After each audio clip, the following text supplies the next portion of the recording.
I'm Chris Avena with American Outdoor News. Today I'm here with my friend Tim Weddington from 10 Gauge Outfitters. Tim, thanks so much for taking the time to speak to us today. Appreciate you having us on, Chris. Now, as I mentioned earlier, I had gone through your website, and man, you really have a beautiful operation. Your lodge is really nice, and the spectrum of game that you outfit is really unbelievable as well.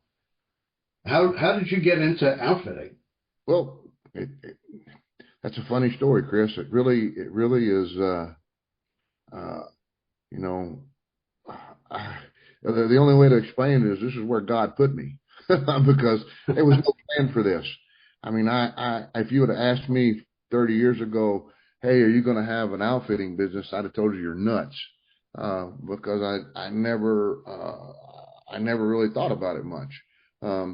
We started out by renting ground just for us and kids and family to hunt on, and then we decided, hey, we're going to move over to try to recover some of that cost by selling a few hunts, and sold a few hunts, and from there it just bloomed. And one year you have 4 guys, next year you have 16 guys, and now we're just swamped. But that took 20 years to do. And the lodge that you're talking about, we built ourselves. It wasn't a contractor.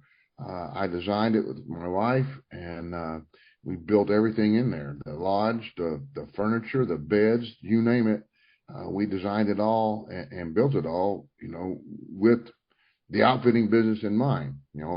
It's like our beds. I mean, one of the biggest things I've seen is I go to outfitters and they buy these bunk beds that are made for kids. Well, they don't really make them for adults. You got to kind of make them yourself. Yeah. So we built our own beds, and they're built for 350-pound guys, and they're comfortable. So we put a lot of thought into this, and it's paid off because a good 80% of our clients are repeat clients. They come here one time and then they come back every year. Well, building anything, building a shed takes work. What does it take to build a lodge? I mean, how many people does it hold? The lodge holds 26 people. Wow. It's a little over 7,000 square feet. And it took us about 8 months to build it complete from start to end. That's not bad. That includes the furniture and everything. And it was just us and the kids. And a couple employees, but it was designed with our hunting totally in mind. We don't live in that lodge. That lodge is strictly only used to entertain clients with, and it was built, and all of the decor and all the layout was built that way with them in mind. And I don't know if you had a chance to look at that promo video called The Whisper. I did. That gives you a really good layout of our mindset and what we try to provide for clients. Now, people think you're an outfitter. That's great. You get to hunt every day. That's the furthest thing from the truth, isn't it? There is a lot of work that goes into being able to have a client out and giving them the greatest chance for success at the game that they're chasing. So it's a year-round deal. We're not farmers. I don't have a second job, or this is not my second job. This is the only job I have, and we do it year-round. We prep for pheasant, we prep for deer, we prep for turkey. We have prairie dog shooting. We have some coyote hunting. And we prep for all of that, building food plots, feeders, cameras, water stations, you name it, it goes into this. And you have to do this if you want to have enough numbers of birds or quality deer, or whatever game it is that you're pursuing. If you're going to do it on a commercial basis, you have to really take care of the animals to be able to have enough animals quality animals to be able to chase. Yeah, you need to give the animals a reason to stay on your property. So that actually gives a lot more work to you, especially with deer. Deer, they'll roam wherever the food source is. Yeah, I mean, deer are probably the hardest ones because our deer are not high fenced. They can go wherever they want to go. And, 20 years, I've been hunting since I was a kid. And I'll be quite honest with you, I still don't understand what makes a deer tick. I mean, really, I don't. I mean, and I've talked to thousands of people in the industry, and I listen to all of their points, and then I take those points and I put it back into the field, and I look at what the deer are doing, and I'm like, yeah, possibly, but not 100% on that. Mm-hmm. The biggest thing we have is, in the state of Kansas, we bait, and I hear all the time the negatives about baiting, and I can tell you this. The only thing that baiting does for us is gives us the ability to tell you how many deer are on the property, what the age structure is. Mm-hmm. That's pretty much it. The mature deer, they're smart enough not to avoid those feeders during hunting times.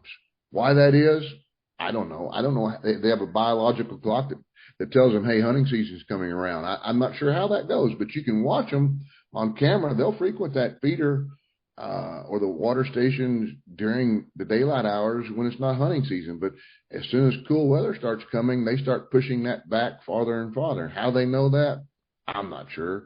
They're big for a reason. I can tell you there is one absolute. It is what it is. So, you primarily started out as a upland bird hunter? Primarily started out as a deer hunter. And then as time went by, we figured out that bird hunting is much easier and less stressful because we have way more pheasants than we do deer. The reason that the state of Kansas has such good deer is because we don't have that many of them in comparison to highly populated areas. Yeah. We're just, we're still pretty spread out around here, and the deer can go wherever they want to go. And on a section of ground, you might have, there might be 20 deer, and the section is a mile by a mile. Whereas, back where, in your area, you measure how many deer an acre you have. We measure how many acres per deer we have. It's just not that big of numbers. And because of that, the genetics are really strong, but you just don't have that many deer to hunt. So it's not that easy to do, and it's very stressful. So we got into the bird hunting because the bird hunting was less stressful and much easier. And that's pretty much that's our niche now is bird hunting and prairie dog shooting. That's always fun to shoot prairie dogs. Oh yeah. Yeah, that's an absolute gas to go out there and sit up in a field and play whack-a-mole.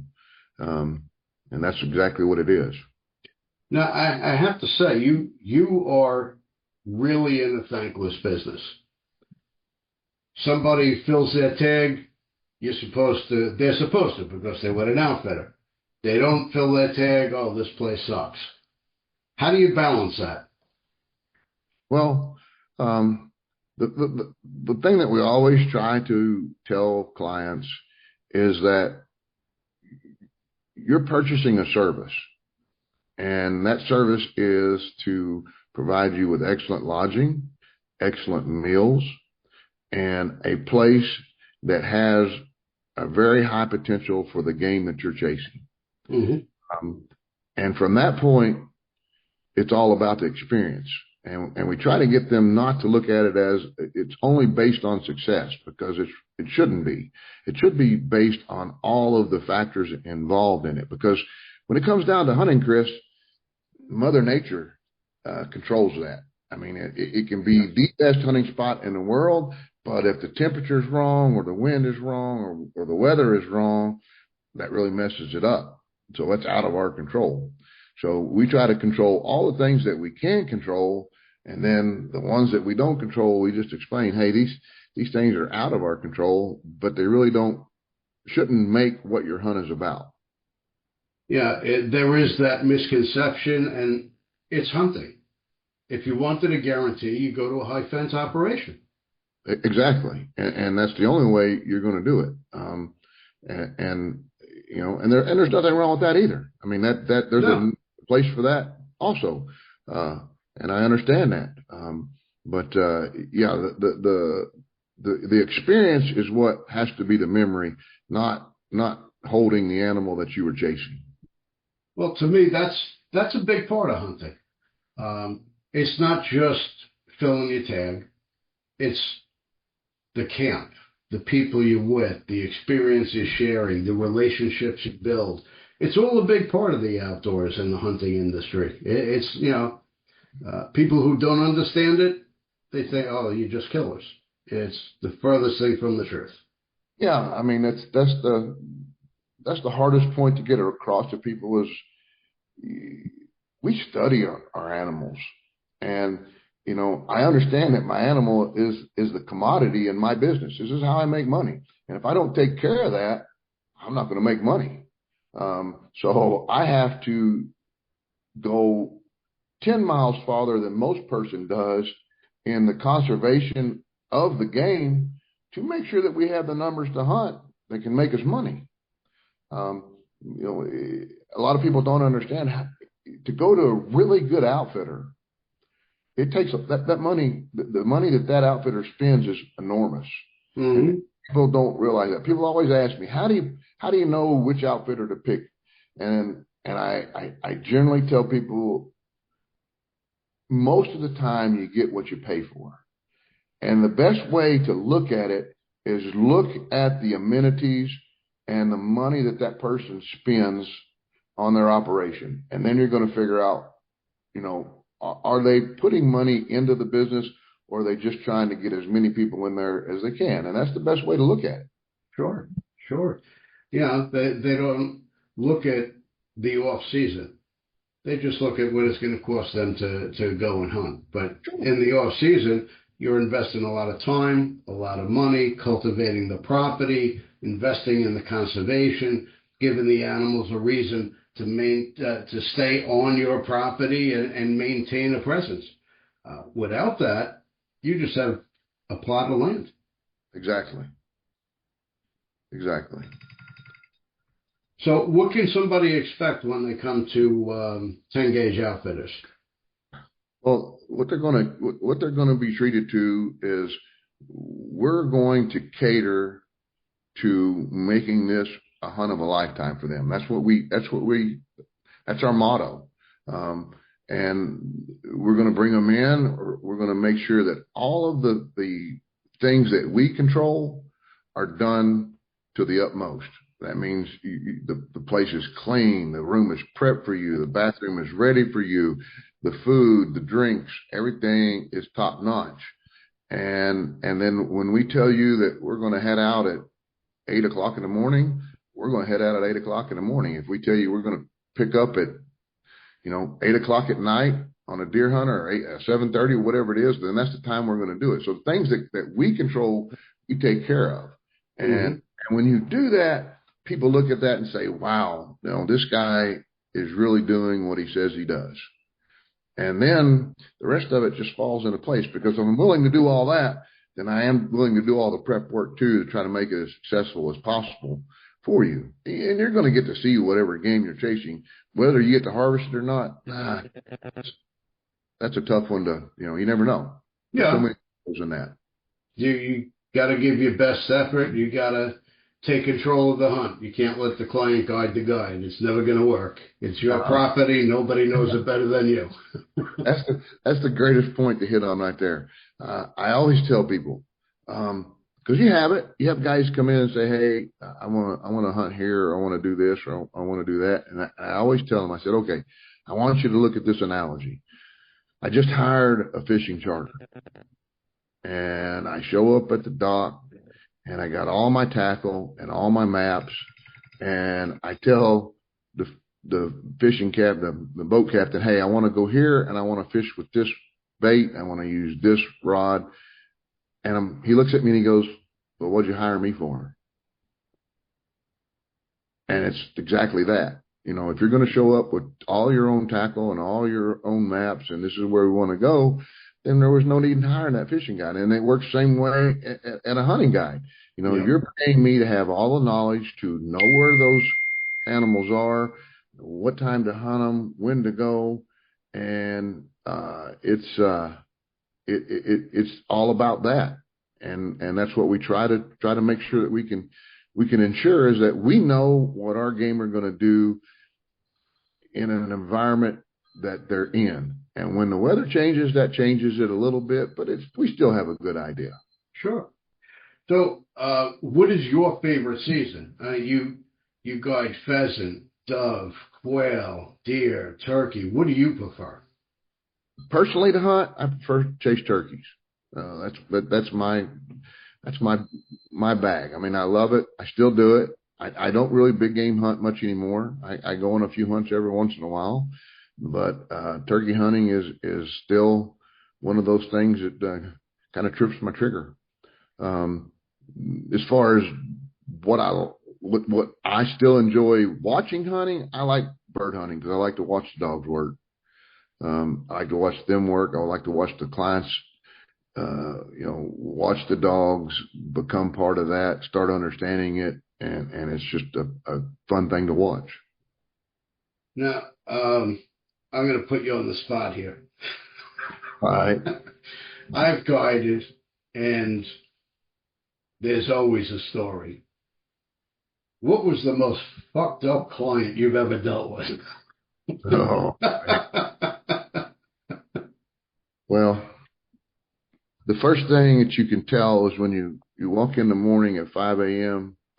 to make sure a coffee maker's running, and you walk in there and the TV is on CNN.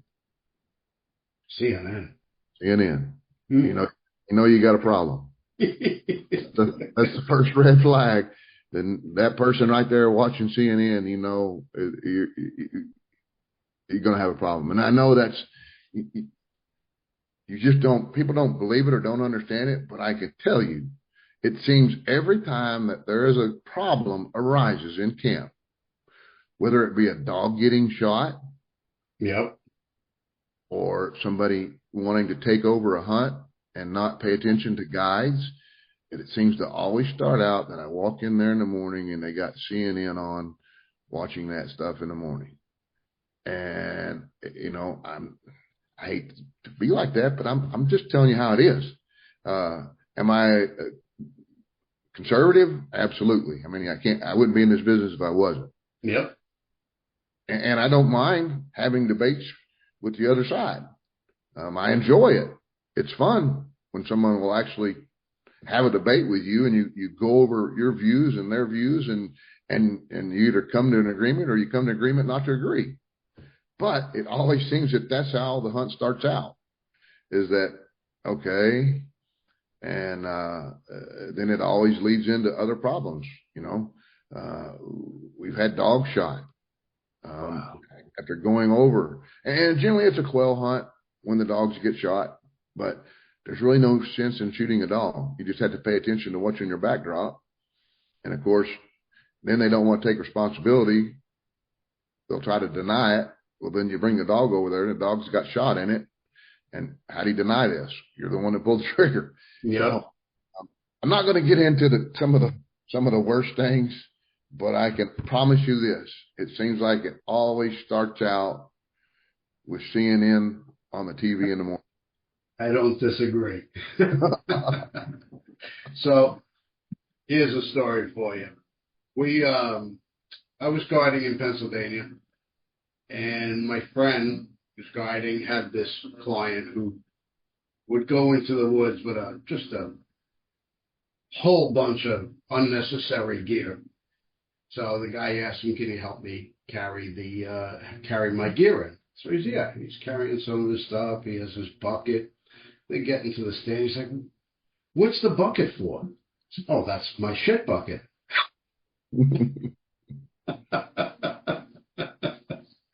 So he had my friend carry a shit bucket into the woods for him. Yeah.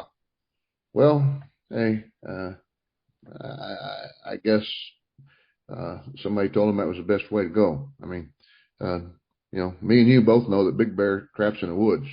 Uh, be the big bear. Yep. No need having all that stuff. But I mean, it's you see that a lot. I mean, unfortunately, in this industry, um, marketing tells a lot of people that they need all this stuff, and when it comes down to it, maybe not so much. Um, you can see that a lot. You know, Well, I think we're about the same age bracket, and I could remember before there was any of this product, any of the technology, any of all of this stuff that everybody thinks they need right now is a lot simpler. We had our plaid pants and jacket, and yeah, and that was it. that's what you went out and had a good time with. Yeah, That's the thing that we've gotten away from is that you think back with those plaid pants and a jacket, how much fun you had then. sure. Now you got all of this stuff that you thought you needed. You towed all of it around, and it really took away from how much fun you had. Yeah, it's true. You don't need to drag your ozonics into the woods and connect it to the tree. Either you're going to be successful or you're not. You know what you're doing or you're not. The technology is not going to make you a better hunter. No, no. Spending massive amounts of money will not make you a seasoned hunter. So you're building up to what? Deer season starting by you? Yeah, we just kicked off. Deer season opened up yesterday. Muzzleloader season did. So we have that going on right now, and then we move right into pheasant season, and then we run pheasant all the way to the end of January. All right. Well, it sounds like you have a well-oiled machine, and this is our time. This is our season. This is what we work all year for. Absolutely, this is where we try to get all of the fruits of our labor to come together. Um, so we're really looking forward to it. The bird population is crazy this year, Chris. I've never seen so many young chicks running around this summer while we're out, getting everything prepped, putting food plots in, putting trees in, um, all the stuff that we do. We get to see, what's out there. And I have never seen so many young birds. And it doesn't matter if it's quail or pheasant. They were everywhere. And I'm really excited about getting out in the field and chasing them because the numbers are going to be insane. All right. So if somebody wants to book a pheasant or a quail hunt with you, how do they find you? Get online. Just go to 10gageoutfitters.com. And everything is right there on the website. You can handle your booking. You can shoot me a text message from the website. Hey, these dates available. I'll get back to you immediately. And you can book it right there on the spot. Very simple. Is it the number 10 Gauge Outfitters or TEN? It's the number. It's 10gageoutfitters.com. All right. I appreciate you taking the time to talk to us about your operation and what to expect. I look forward to possibly hunting with you in the future. Sure, Chris. Come on out. Join us here at 10 Gauge Outfitters. And, hey, we'll get with me again and we'll do another podcast sometime soon. Okay. Thanks again for your time and look forward to meeting with you. Thank you, sir. Have a good day. You too.